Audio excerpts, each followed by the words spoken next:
My name is Brett Bullivant, and how I came to know Jesus was actually, I had a pretty tough childhood. I lost my mom at a young age, which made me sort of stray away from the church a little bit. And then, unfortunately, through my young adult years, I fell into some really bad alcoholism, and that caused me to definitely start to seek change in my life. Luckily, I had my wife, who has always been a woman of faith.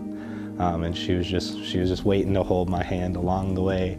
And we were actually, funny enough, just at a business conference that offered a Sunday morning non-denominational service, and they offered to devote your life to Christ. We decided that morning that we would start seeking a church. And I had a friend of mine that I've known since I was a teenager that invited me to a ministry called Trace Diaz. I had 3 guys throughout the day, and actually all 3 of those guys are in my life group. Throughout the day, individually, all came up, you need to check out Connections Church if you live in Coon Rapids. But they all did it in such a genuine and loving way that when I got home, I was talking to my wife a little bit. I was like, you know, this coming Sunday, I really think we need to check this out.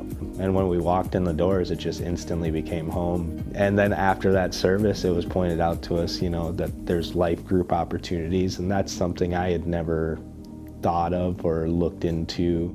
It was definitely a little nerve-wracking, like, okay, I'm gonna go to a random person's house that I don't know, because it was hosted at someone's house that I hadn't met, with a group of 10 to 12 people that I don't know, and my knowledge of the word at the time, not that great, so I'm like, how deep are they gonna go into this conversation? The greatest things that helped me really get over the fear of going was just the moment we walked in, we felt peace, the friendliness, the smiles. And then when I found out, oh hey, all the guys that got you to come here are in that young adult life group, that loving and friendly and joking environment really just melts any worry you have away, because you realize when you walk in, this is just a group of friends that meets once a week. Our life group's actually pretty cool because they sit down and we do a meal every night before, and everyone brings a piece of the meals. And then we split off into the basement,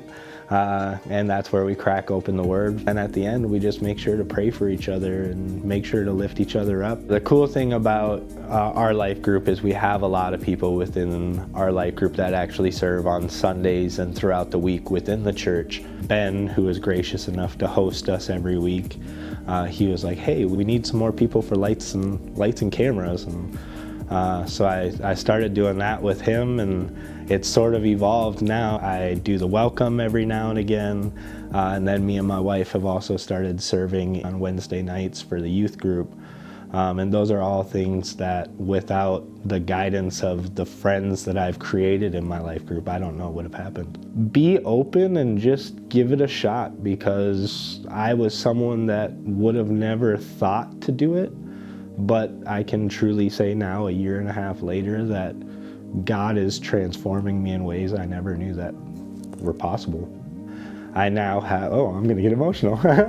I now have a lot of people that we sit down with every single Monday night that I do life with, that I call my best friends.